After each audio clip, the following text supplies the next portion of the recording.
então ler a palavra. João, capítulo 18, versículo 12 em diante, diz assim a palavra. Então, a escolta, o comandante e os guardas dos judeus prenderam Jesus e o amarraram. Levaram-no primeiro a Anás por ser sogro de Caifás, o sumo sacerdote naquele ano. Caifás era quem tinha aconselhado aos judeus que convinha que um homem morresse pelo povo. Verso 15, todos nós. Simão Pedro e outro discípulo seguiram Jesus. Sendo este discípulo conhecido do sumo sacerdote, entrou com Jesus no pórtico do sumo sacerdote.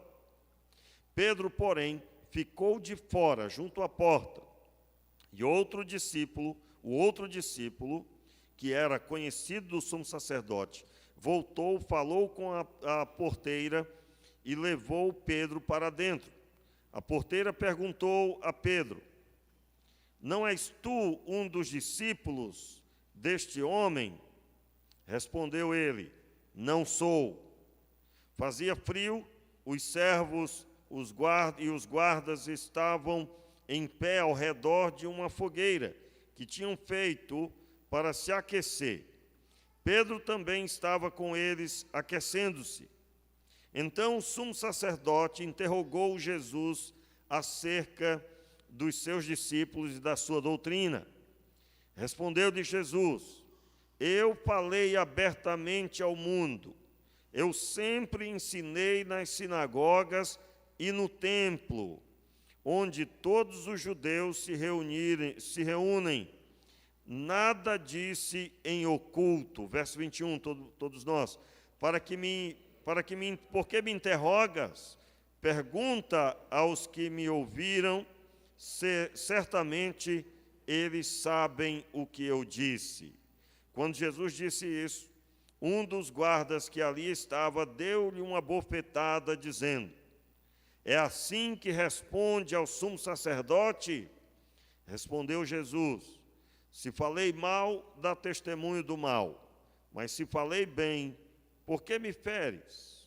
Então Anás mandou ainda amarrado ao sumo sacerdote Caifás.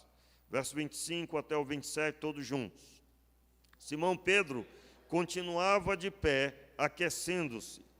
Então lhe perguntaram: não és um dos seus discípulos? Ele negou, dizendo: não sou. Um dos servos do sumo sacerdote, parente daquele a quem Pedro cortara a orelha, perguntou: não te vi eu no jardim com ele? De novo Pedro negou, e naquele momento um galo começou a cantar. Vamos orar? Meu Pai, tenha misericórdia de nós, nos abençoe e que a instrução da Tua palavra, a revelação, a iluminação da Tua palavra seja sobre nós.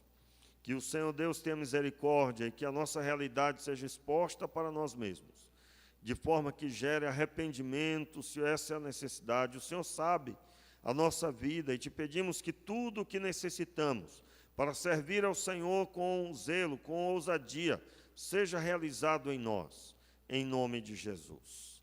Amém. Meus irmãos, João estava aqui relatando o acontecido após a prisão de Jesus. Hoje pela manhã nós ministramos aí sobre o capítulo 18, versículo 1 até o verso 11, aonde nós observamos o momento em que Jesus é preso. Ele se apresenta para ser preso. Ele pergunta ao grupo dos soldados, dos judeus: a quem buscais? E ele se oferece para ser levado e pede que seja liberado os seus. Liberai estes homens para que eles sigam o seu caminho. E hoje pela manhã nós vimos como Jesus se portou como rei, como profeta, com autoridade ele se posicionou. E ele, como sacerdote, visou a liberação da morte dos seus discípulos. Ele se posicionou também com autoridade, como profeta supremo, ele se posiciona. E quando ele diz, eu sou, versículo 5, 6, e depois a repetição do assunto no verso 8, aqueles que estavam para prendê-lo se colocam agora sem estrutura, eles recuam e caem no chão. Eles recuam e caem. E exatamente após esse momento, Pedro corta a orelha do servo do sumo sacerdote e Jesus, de forma extraordinária, cura aquele homem. Não está no Evangelho de João, está em outro evangelho, mas Jesus, ele cura a pessoa pondo a orelha de volta, a orelha cortada, põe de volta. E nós hoje vimos o que João viu. João viu a glória da majestade do governo do Verbo vivo que se fez carne. Ele se fez carne e habitou entre nós, meus irmãos. E agora, como ovelha muda, ele está sendo levado para ser morto. A palavra de Deus então diz que vai se cumprir o que ele tinha avisado a Pedro. Pedro foi avisado que aquilo que ele estava dizendo não se cumpriria. Pedro, como os irmãos bem sabem, o mais afoito dos discípulos, ele dissera a Jesus que estava disposto a morrer em Jerusalém com ele. Mas Jesus o informa que ele o negaria. E isso seria feito antes que o galo cantasse. Pedro negaria Jesus 3 vezes. E nós acabamos de ler o relato que mostra isso. Pedro nega Jesus, até o verso 27 nós lemos, Pedro nega Jesus pela 3ª vez. Ele negou 3 vezes. Eu gostaria de observar com você, ainda que não está no texto do Evangelho de João, a nossa ênfase é o que João viu, mas eu gostaria de ler a contribuição do evangelista Lucas, quando ele narra no capítulo 22, versículo 60, abra sua Bíblia. É o mesmo episódio narrado por ele. Pedro nega Jesus a partir do verso 54. Lucas, capítulo 22, por gentileza. Lucas, capítulo 22, o versículo 60 em especial. O texto vai relatar Pedro negando Jesus, mas na última parte, no verso 60, Lucas 22, verso 60, diz assim: Pedro respondeu, homem, não sei o que dizes. Logo, estando ele ainda a falar, o galo cantou. Pedro aqui diz, não sei, porque no verso 59, passando quase 1 hora, outro afirmava, também este verdadeiramente estava com ele, pois é Galileu. E aqui vem o texto, verso 60, eu quero continuar o verso 61. Virando-se o Senhor, repita comigo, virando-se o Senhor, olhou para Pedro, e Pedro lembrou-se da palavra que o Senhor lhe havia dito. Hoje, antes que o galo cante, 3 vezes me negarás. Verso 62, ouvindo a sua voz, então Pedro saiu dali e chorou amargamente. Muito forte, né, irmãos? Dos 4 evangelistas, dos 4 evangelhos, somente Lucas narra esse detalhe. Jesus olhou para Pedro. E é claro, irmãos, esse olhar de Jesus não foi o olhar de reprovação, mas foi o olhar de profeta, daquele que o alertou do que havia de acontecer.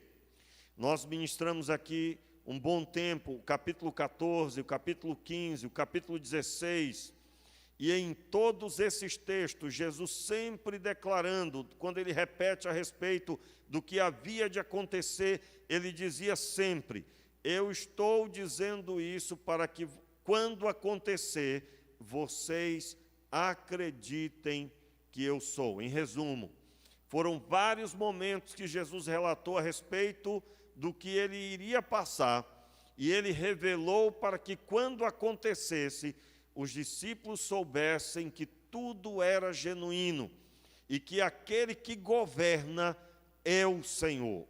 Irmãos, nós temos o costume de quando as coisas vão mal, nós atribuímos que Deus não está no meio.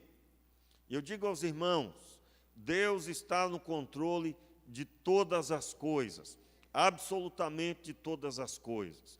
Quero deixar claro que nós temos o costume, e isso é errado, irmãos. Como posso eu colocar Deus no mesmo nível da minha vida? Como posso eu transformar Deus em alguém como se fosse um colega que eu tenho, um amigo de escola, aquele que eu conheço há muito tempo? Não, não. Meu irmão, você está falando com o Criador dos céus e da terra, aquele que existia antes da terra ser construída. Tudo foi feito por Ele, e absolutamente nenhum de nós estava vivo quando foi feito. Eu recomendo sempre ler o capítulo 38 de Jó, onde o Senhor pergunta a Jó tantas coisas. Jó, aonde você estava quando eu lancei os fundamentos da terra? Aonde você estava quando eu construí tudo isso? E aí tem uma listagem, aliás, eu recomendo a leitura, para você ver a grandiosidade de Deus e como nós estamos sujeitos a medir o Senhor com os óculos do nosso entendimento. Nós convivemos em uma sociedade e que muitos de nós, às vezes, se converteu já com uma certa idade, não teve tempo, não foi criado estudando a Bíblia desde cedo. Portanto, muitos de nós estamos sujeitos, para não dizer todos, a ter uma visão precipitada das coisas, absolutamente. Você não vê como é que nós estamos vivendo agora? Pastor, você vai falar disso de novo? De propósito estou falando. Você não vê o que nós estamos vivendo hoje? Como que pode, irmãos? Nós estamos tão impregnados com engano, que os pregadores, eles estão agora, há uma tentativa de amordaçar os pregadores. E aí eu estou falando de gente séria, gente que visa pregar a palavra de Deus. Por exemplo, a causa da família, como sendo o plano de Deus, é algo de algum político? Sim ou não? Não, irmão. Se você disse sim, você não está entendendo minha pergunta. O fato de crermos na família segundo a vontade de Deus, Deus criou Adão e Eva, e a constituição familiar é segundo a Escritura. Isso é de propriedade de algum político? Esta fala é de propriedade de algum político? Se algum político aparecer levantando a bandeira da família, eu quero informar que nós, igreja, já pregamos isso há muito tempo. E antes de eu me converter, os pregadores já estavam pregando isso. Aliás, o apóstolo Paulo já estava pregando isso.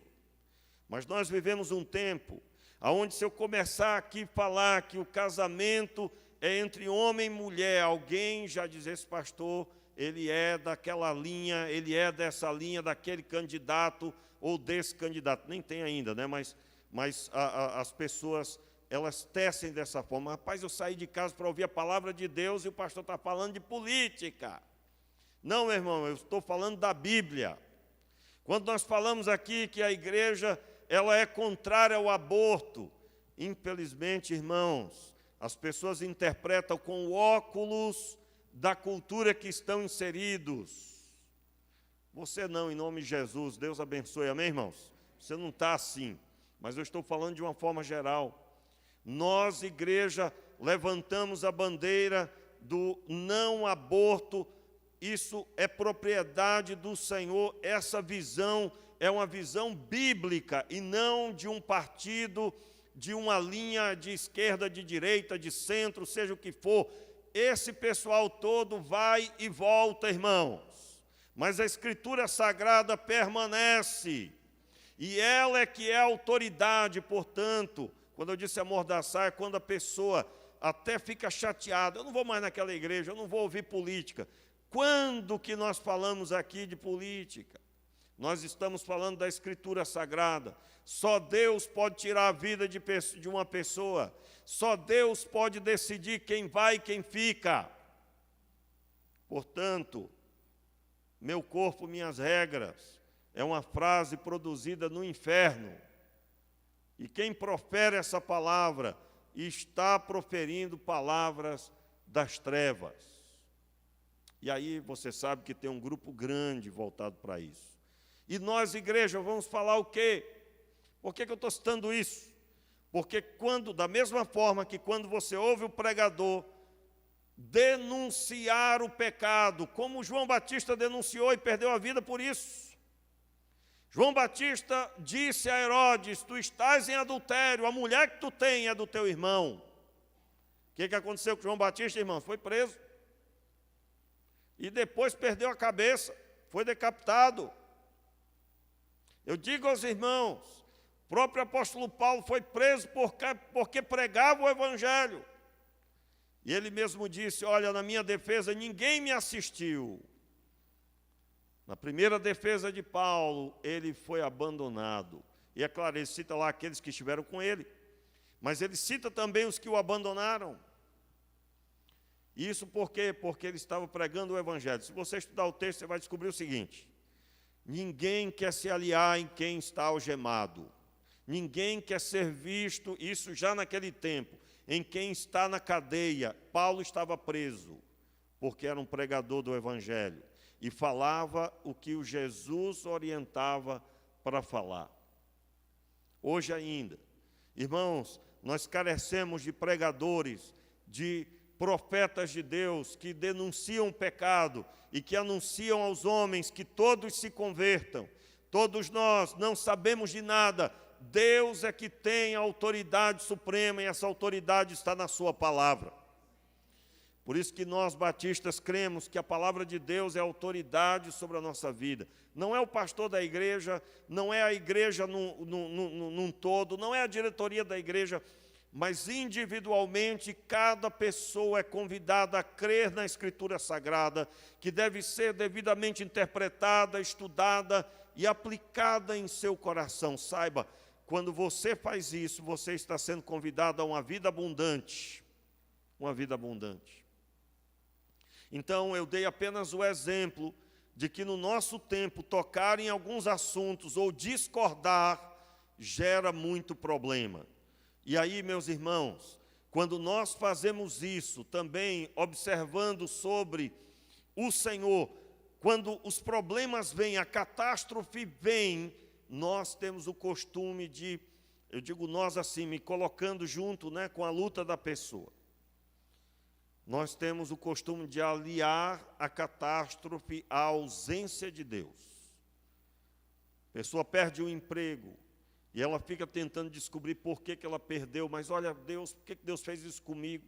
Ela perde a mãe, perde o pai. Irmãos, hoje mesmo meu pai ligou para mim, normalmente sou eu que ligo para ele, Ele não gosta muito de telefone, mas ele quebrou essa regra hoje. Quando eu olhei, papai, aí eu digo, rapaz, meu pai ligando para mim. E aí, como foi maravilhoso ouvir a voz do meu velho, irmãos, foi muito bom. Foi muito bom. E ele ligou porque, meu filho, eu estou acompanhando tudo aqui que está acontecendo, o negócio aí está sério. Aí ele já sabia de todos os detalhes de tudo. Eu fui dizendo assim, eu vi isso aí, eu vi também. E aí ele dizendo, como é que você está aí, meu filho? E como é que está a igreja? E eu fui dizendo a ele, pai, nós fomos agraciados que aqui no nosso bairro não aconteceu nenhuma catástrofe. É ou não é verdade, irmãos?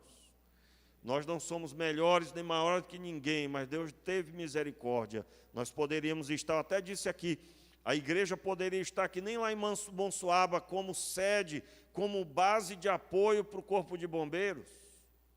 E Deus, com sua graça, utilizou para conosco. Não há explicação. O que governa, decidiu. E quando eu digo não há explicação, não tente medir essas coisas. Não, eu acredito porque aqui no Frade as igrejas e tudo estão orando mais. Sai dessa, meu irmão, para com isso. Sai dessa daí porque você está num caminho difícil. Deus é Senhor e Ele governa o macro, Ele governa tudo. Agora, qual é o grande problema? Nós precisamos parar de medir e nos sujeitar a Ele, nos sujeitar ao Senhor. Meu irmão, como pode a criação ordenar sobre o Criador? como pode. Nós temos o costume de fazer isso para o time de futebol, temos o costume de fazer isso em se tratando do que deve ser feito no país, as críticas ao governo, ao prefeito, aos vereadores, aos deputados, aos senadores. Nós temos, em grande maioria, sempre alguém que tem uma solução melhor. Talvez você, quando ouviu que o exército estava vindo para auxiliar no conserto das estradas, você discordou disso. Ah, mas como é que pode? Outro já disse, olha que bom. Ou seja, cada um tem uma visão da administração. Mas eu digo a você uma coisa, Deus Todo-Poderoso, Ele não precisa de conselho. Ele sempre faz o que é bom e perfeito. Só que isso afeta a vida das pessoas em alguns momentos e traz benefício em outros. Como eu estava dizendo, falando do meu pai, eu sei, irmãos. Eu sei, quando eu vi o telefone, era o telefone fixo da casa dele, eu digo, eu vivo já esperando que em algum momento o meu pai vai partir. Porque um dia todo mundo vai partir. É ou não é verdade, irmãos? E eu sou consciente, e nem sempre eu poderei ir, nem sempre poderei estar com os meus familiares, né? Só moram longe, né? Lá no Acre, recentemente, Boa Vista, Roraima, minha esposa, que eu considero minha família, chamo a tia dela que nos acolheu lá de tia, é tia e tio. Lá no norte, aliás, nós temos esse costume, viu? No norte temos esse costume, eu acho um costume lindo, maravilhoso. Passou, é tio agora também de todos. Ganhei, né? Ganhei novos tios. E olha, tem tio para não acabar mais, né? Oro pela minha sogra. Irmãos, isso é uma bênção, né? Pastor, você ora porque ela está lá em Boa Vista, Roraima, né? Se ela estivesse aqui com o seu irmão, sogra é bênção. Se ela não existisse, você não tinha sua esposa, rapaz. Então comece a agradecer. Você não é feliz com a sua esposa? Se não for, você precisa de cura. Você precisa de um milagre. Como é que eu não vou gostar da minha sogra se ela me deu de presente a filha? É ou não é? Ih, rapaz. Hein? É ou não é? É isso aí. Estou preocupado aqui, né? Irmão, mas como assim, rapaz? Né? Irmãos, você que tem sogra, você é tão abençoado, se você quiser saber como sua esposa vai ficar, olhe para a sogra, né? A maioria já dá um vislumbre. É ou não é verdade? Eu até brinco lá com a minha esposa, eu digo, rapaz, graças a Deus, né? Aí a minha mulher fica assim olhando assim, porque por mais que você tenha o amor e o carinho dela, mas cuidado quando falar da sogra, né? É melhor tomar cuidado. A saúde vai bem, né? Melhor tomar cuidado. Mas é ou não é verdade, irmãos? Um dia todos nós vamos partir. Todos nós vamos partir. Mas o que é que normalmente acontece? Nós vemos, e não poucas vezes, partiu, às vezes com quase 100 anos, mas a pessoa diz, mas por quê? Irmãos, eu já vi situações que deu vontade de perguntar, eu digo, mas como? Meu Deus, você era para estar agradecendo o que você teve por 80 anos aquela pessoa. Irmãos, eu fico pensando, Deus olhando assim, eu digo, mas eu dei essa pessoa para você 93 anos. E no final, eu ainda sou culpado. Eu estou colocando um palavreado humano, porque Deus não pensa assim. Aliás, eu quero deixar claro para você aqui, que você pode espernear, você pode fazer o que for, isso não mudará o plano de Deus, porque Ele é que sabe o que está fazendo, e Deus não é levado pelas emoções humanas. Não é levado, irmãos. Ah, pastor, mas a Bíblia diz que o choro pode durar uma noite, a alegria vem pela manhã. Leia o texto todo, cuidado, porque senão você bota lá, paga um pessoal para chorar para você, e você no final vai dizer que vai receber. Pastor, como é que pode? Paguei 10 pessoas para chorar a noite toda, não recebi nada. Pois é, só para você ver que isso pode ser muito mal interpretado. Muito mal interpretado. Então, vamos observar um detalhe, irmãos. Está aqui um ambiente de situação difícil. Jesus olha para Pedro, e quando ele olha, tenha certeza, era um olhar de compaixão, de misericórdia, um olhar daquele que avisou. Você não sabe de nada, Pedro. Por isso que eu dei esse rodeio todo. Irmãos, se tem uma coisa que eu não tenho coragem de dizer para Deus, Senhor, tu sabes que eu sei disso. Sabe de nada, meu irmão. Quantas vezes você se ajoelhou e surpreendeu, quando você terminou a sua oração, você descobriu coisas sobre você que você não sabia? Quantas vezes alguém que te ama te confrontou e muito tempo depois você descobriu que a pessoa estava certa? Meu irmão, quão duro de coração nós somos. E se você está dizendo aqui que você não é, você é, meu irmão, e está em pior estado. Você está em pior estado. Por quê? Porque nós que já conhecemos um pouco da estrutura humana, é muito bom ter essa humildade. E Pedro não tinha. Pedro não tinha. O que foi que aconteceu ali?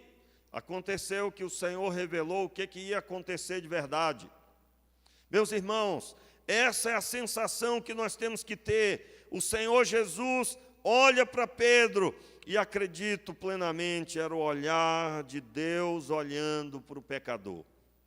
E quando ele sai dali, ele sai com amargura de alma. Então Pedro saiu dali, verso 62, do capítulo 22 de Lucas, e chorou amargamente. Amargamente.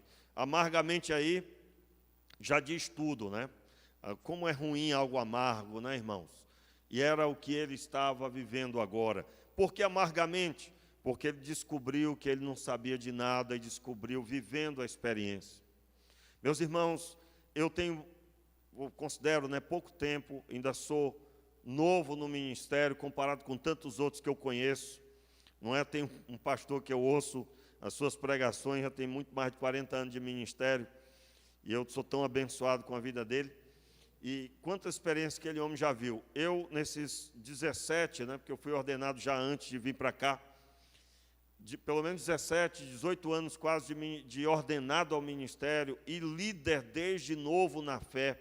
Eu tinha 2 anos na fé, já era líder de juventude. Eu me recordo de tantas situações, irmãos, tantas situações.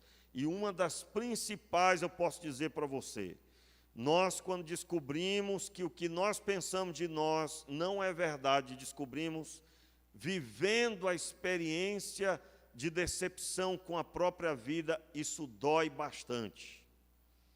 E como Deus tem buscado falar conosco, nos alertar, nos dizer. Por exemplo, ontem eu estava pregando num jantar de casais, e Deus me deu uma palavra, nunca preguei aquela palavra, irmãos, eu ministrei uma palavra poderosa, que abençoou a minha vida.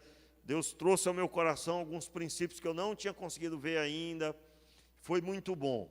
Mas uma das coisas que Deus encheu o meu coração, olha só, você que está aqui, os casais todos já tinham feito declaração, irmãos, até eu tinha feito para minha esposa, foi muito legal, inclusive, gostei muito, tive uma multidão de ideia para cá.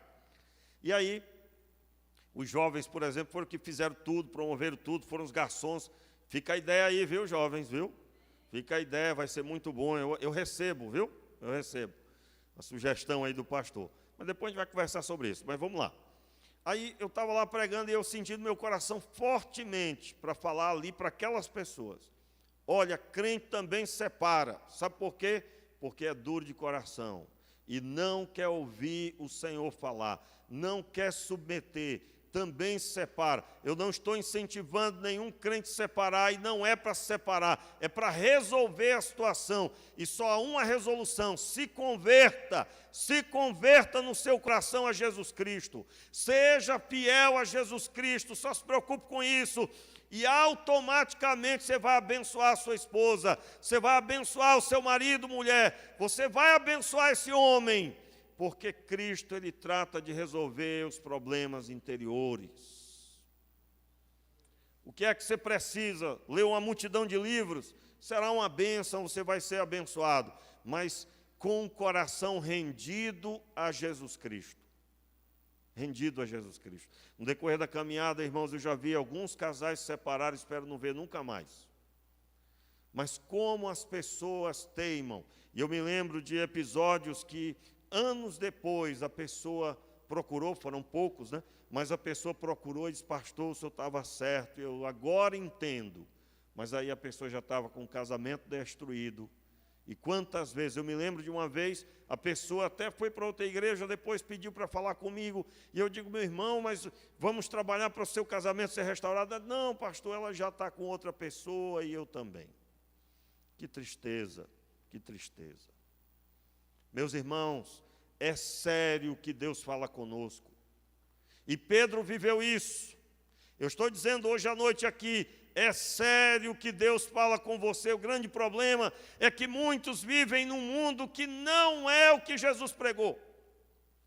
Alguns pensam, não, sempre vai dar certo, sempre vai ser maravilhoso, se você se sujeitar, se você pegar esses demônios que estão aí dentro, aí, porque todo mundo, é uma linguagem figurada para as loucuras do coração, tá, irmãos?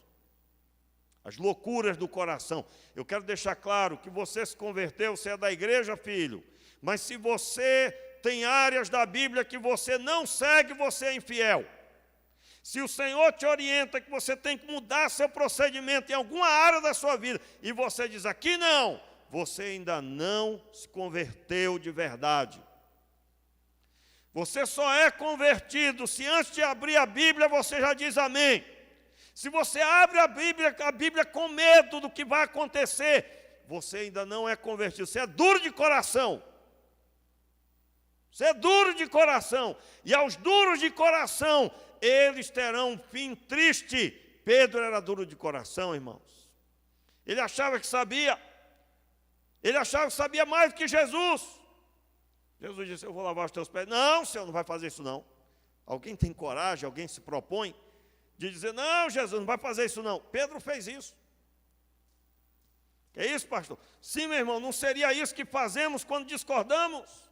Quando falamos, eu disse até aqui, eu sei que escandaliza, né, essa palavra. Eu sei que escandaliza essa palavra que a gente diz assim, ó, cuidado, você não pode pensar. Você quer servir a Deus? Não pense. Aí isso escandaliza, né? Isso assusta, né? Mas é ou não é verdade, irmãos? O crente pode pensar? Vamos ver se vocês já aprenderam. Quando eu preguei sobre isso, já preguei várias vezes. O crente pode pensar? Não. Porque todo penso, ele tem uma inclinação. Eu penso. Quando você diz assim, eu penso, você está dizendo, ó, eu aqui, nesse redondinho aqui, eu tenho um pensamento e eu vou te falar. E aí, meu irmão, se preparem, porque vai ter inovações. Né? Quantos pensamentos eu já ouvi sobre o culto? Ah, pastor, eu creio que tem que ter sempre o testemunho de alguém. Um ex-bruxo, um ex-isso, um ex-ET, né? Ah, eu era ET, agora não sou mais, e tudo, né? Uma coisa assim extraordinária, que todo mundo vai ficar, oh, um ET, ele veio de Marte, né? E aí, não, eu acho que o pastor tem que ser mais engraçado. Isso é muito sério, pastor Renato. Meu irmão, eu não posso ser o stand-up aqui não tenho chamado para isso não. Ainda que às vezes, por causa do sangue nordestino de minha mãe, possa ter algum sotaque, algum jeito de falar que possa fazer alguém rir, mas não é nada programado, é eu. E eu confesso, por exemplo, ontem à noite, eu quase mato uns de rir lá ontem, né? Algumas coisas que eu contei que até eu fiquei assim pensando, meu Deus, eu não falei isso. Mas foi difícil. Mas assim, o que eu quero dizer com isso é que nós precisamos dessa realidade, nós precisamos, irmãos, de conversão de alma. Nós precisamos de transformação na nossa vida. E se nós não pararmos de florear, ah, Jesus é amor, Deus é amor, é uma maravilha, e aí andamos de qualquer jeito, fazemos de qualquer forma. Como eu estava dizendo, quem é crente de verdade não pode pensar. Você é convidado a crer. Diga amém aí, eu recebo. Por quê? Porque a Escritura Sagrada é sabedoria para a sua vida. Na Escritura você vai ter direção para os negócios, você vai ter direção para a criação dos filhos, você vai ter direção para lidar com os relacionamentos, você vai ter direção para entender o plano de Deus para a sua vida, para a sua família. Portanto, qual é o grande problema? Quando eu vou com o meu pensamento. E quero somar com Deus, ó. Quero somar com Deus. Para com isso, meu irmão. Para com isso. E se sujeite ao Senhor. Ah, eu não compreendo. Irmãos, eu ainda não encontrei um que diz assim, eu não compreendo o texto, que tenha dito assim. Se eu perguntar, né, fazer as perguntas, você tem estudado? Você estudou o texto? Você procurou estudar? Normalmente a pessoa só diz, eu ouvi uma pregação. Você não estudou, meu irmão. Você não estudou. E se você estudou com o coração quebrantado, você voltou se derramando, dizendo, eu não sei de nada, Deus é que sabe de tudo. Eu quero deixar claro aqui em nome de Jesus que o plano de Deus para a sua vida é algo precioso. Mas muitas vezes para Ele implantar esse plano, você vai ter que mudar só tudo. Só tudo.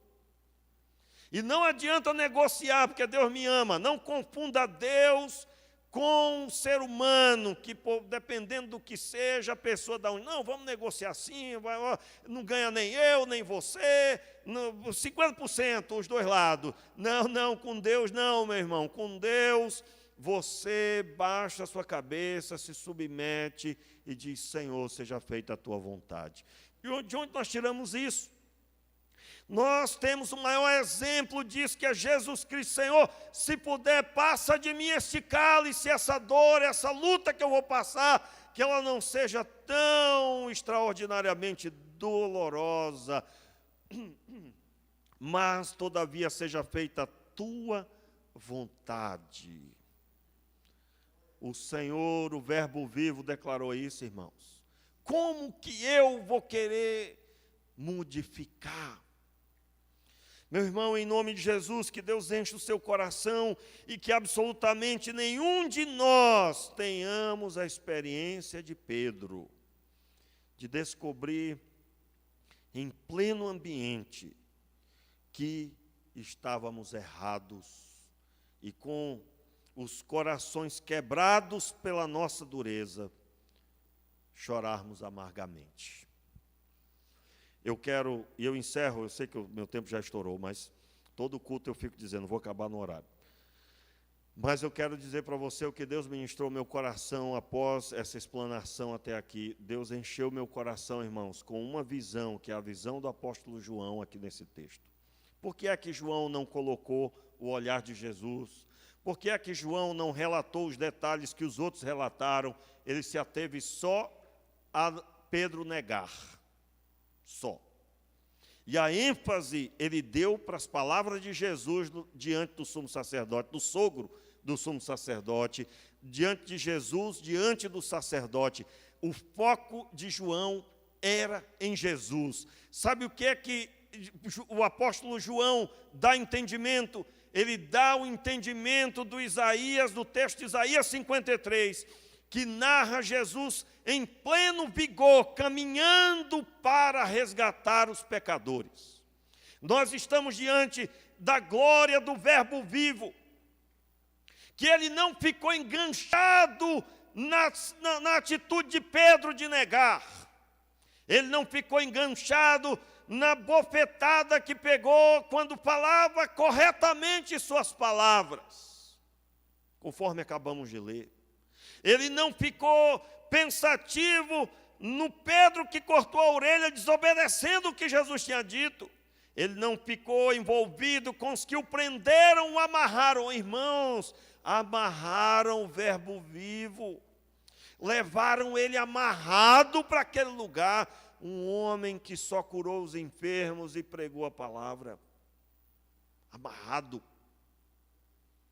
E ele estava convicto.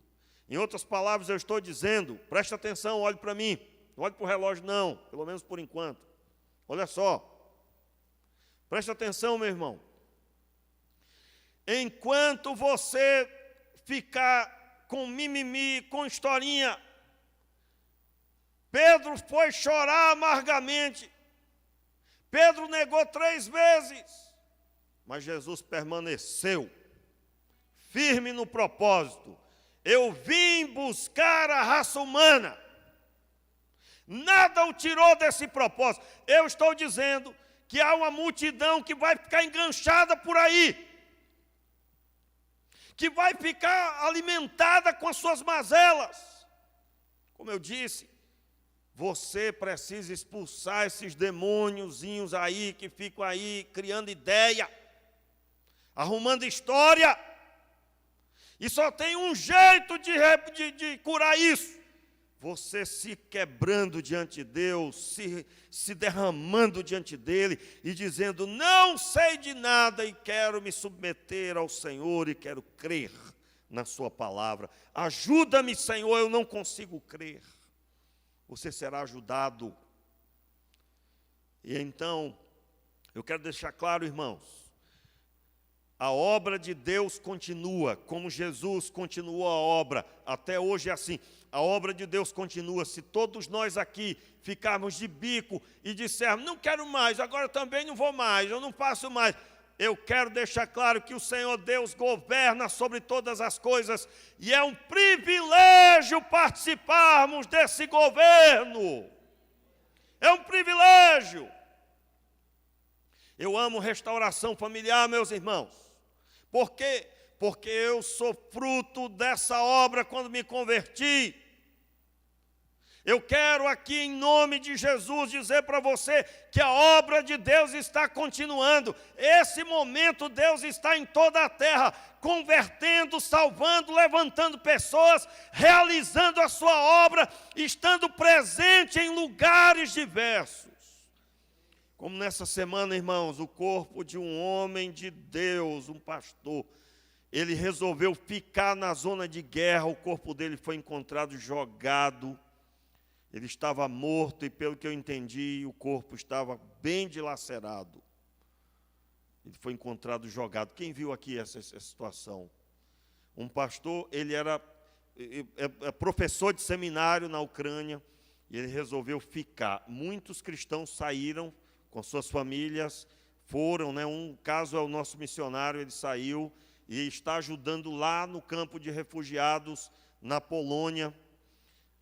E tem feito o trabalho do Senhor, e Missões Nacionais está ajudando esse campo de refugiados.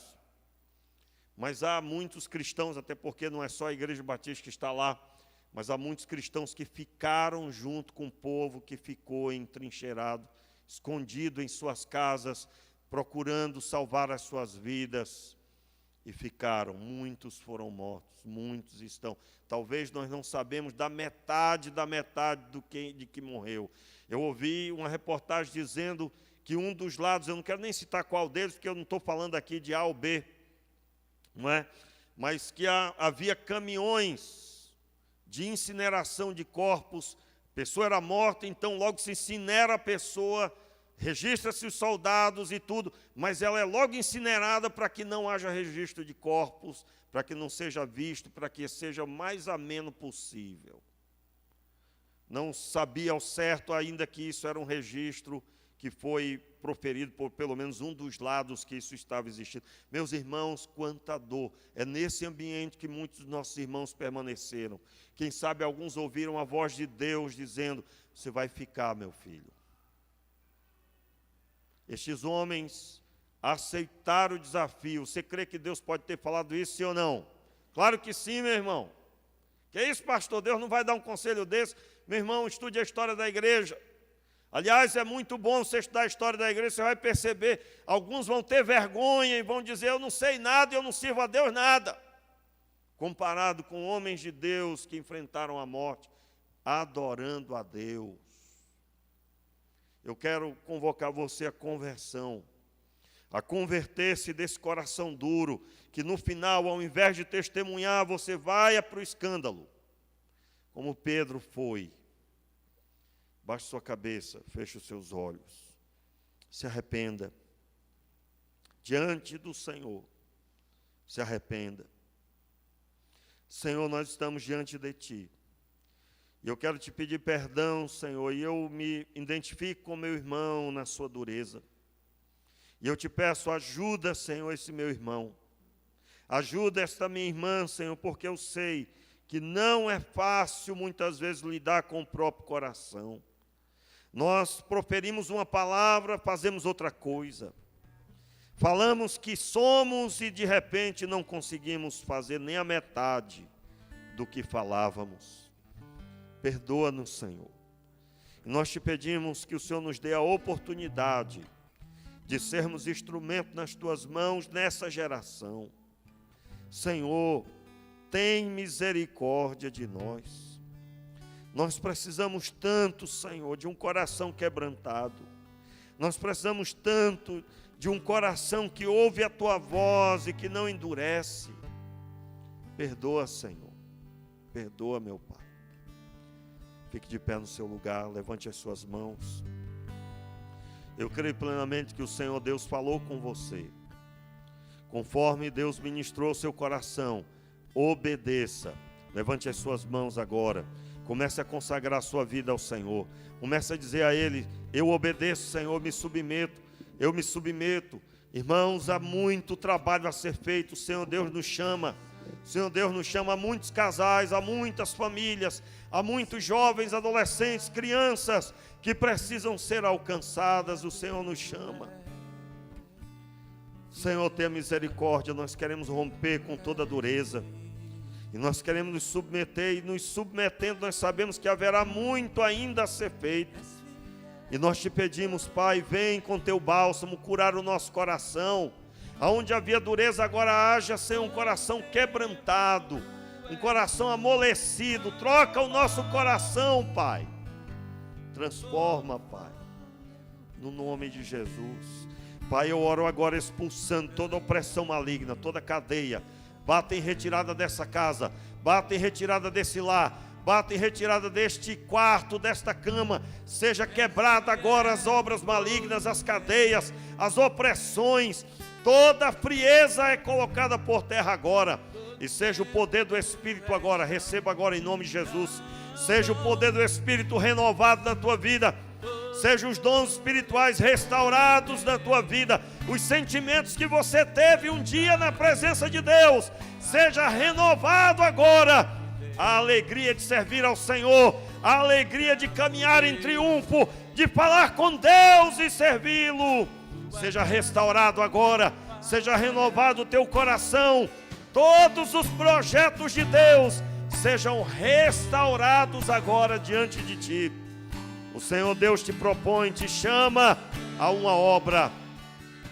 Fale com Deus agora, diga: eu recebo, Pai, eu recebo esse chamado.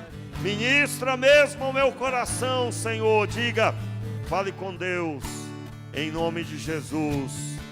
E agora que o amor de Deus, que a graça do nosso Senhor e Salvador Jesus Cristo, que as consolações do Espírito Santo estejam sobre a tua vida, sobre a tua casa, sobre o teu trabalho, e aonde colocar a planta dos teus pés seja dado em nome de Jesus. Amém e amém. Dê um forte aplauso a Ele. Aleluia. Uma excelente semana, meu irmão.